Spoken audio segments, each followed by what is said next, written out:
Hey there folks, the number one Steven Wilson fan from the Infinite Jukebox here with another quick album review, and today I wanted to talk about the new Steven Wilson record, The Overview. Steven Wilson is arguably the golden child of the modern progressive rock scene, and in supporting this argument, his work with his band Porcupine Tree is obvious to point towards. It goes without saying that Porcupine Tree are one of the most critically acclaimed bands that fall into the progressive rock category, not only of the last 35-40 years, but really of all time. But with that being said, his solo work has honestly always been slightly more indebted to the classic progressive rock of old. I mean, albums like 2013's The Raven That Refused to Sing and Other Stories, and 2015's Hand Cannot Erased, unashamedly lift from the likes of classic prog bands like Yes, Vandergraaf Generator, and even, maybe most frequently, Peter Gabriel-era Genesis. And at the end of the day, it ultimately kind of just takes a lot of those sounds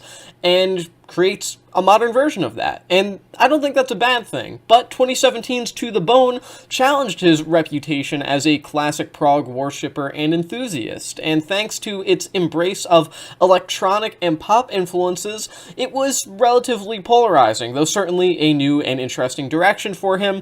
And then 2021's The Future Bites rolls around, an album that I thought was fine, and that many people thought was the worst thing ever created, and that Steven Wilson should be smited by God himself because of the fact that he made it.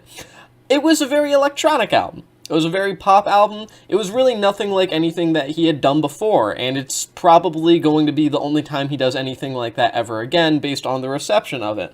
And it's a record that definitely could be described as polarizing, as I said, but it was a new direction for him to go in, and 2023's The Harmony Codex fused all of those various sounds together to act as somewhat of a sonic retrospective of Wilson's career up to this point, and now here we are with his latest studio album, The Overview, an album that pretty directly goes back to a lot of his classic prog roots, and the result is an album that's solid, although it kind of feels a bit uninspired in places too. So I'll just get the obvious out of the way and say that this album is composed and produced wonderfully, and that is no surprise if you are familiar at all with Steven Wilson's entire discography, his entire career, body of work.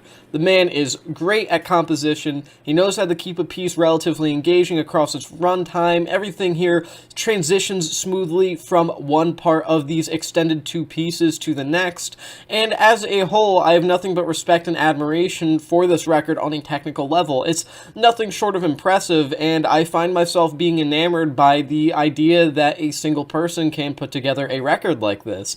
Not necessarily because it hasn't been done before. Obviously, plenty of solo artists have put together prog records in the past. You don't need a King Crimson type 10-member band to pull that off, but at the same time, I just think it's impressive, okay? I think it's cool to hear. I think it's admirable from an artistic standpoint, and that's kind of where everything stops for me as far as super positive things I have to say go. I think, musically speaking, a lot of this record just feels kind of winded. I mean, a lot of this album, it just doesn't feel warranted, and that's a criticism that is very frequently lobbed at progressive rock at large, and I don't necessarily like to use it very often because I think it's some people who lack patience for a longer song or extended piece of music dismissing something entirely just because it's long. But, you know, here on The Overview, I could kind of see that argument. Don't get me wrong, I feel relatively engaged with this entire album throughout its full runtime, but I never feel especially blown away by it, and there are a couple of moments here or there where I just find myself ever so slightly disconnecting from it on an emotional level. Still finding it impressive compositionally, but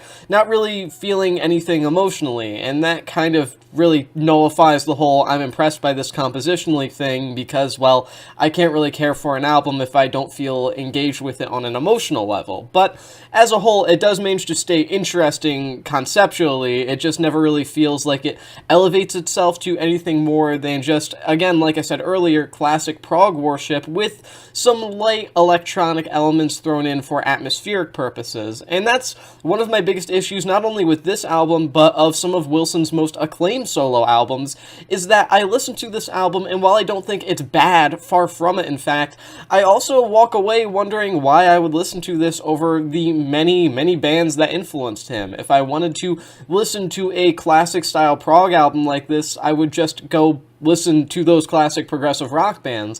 I'm not saying that every single thing within this genre, or any genre for that matter, needs to be innovative to be good. That would just be ignorant, but at the same time, it makes one wonder what the inherent purpose of Wilson taking a step back from his previous newfound creative direction to go back to his old prog-oriented ways as a solo artist is, because he's not doing or saying anything new here. And sure, I understand that a lot of people were not fond of his recent records, but it feels like he's just walking back that sound because of how poorly received it was by a large chunk of his fan base, and instead doing what both he and they know best. And while it doesn't result in a bad album, it results in one that just feels creatively mediocre at best. It's well composed, it's well put together, it's well produced, but at the end of the day, is it saying or doing anything that makes it feel unique within the prog space, makes it feel like it's better, superior, or even just different, just plain different from its influences?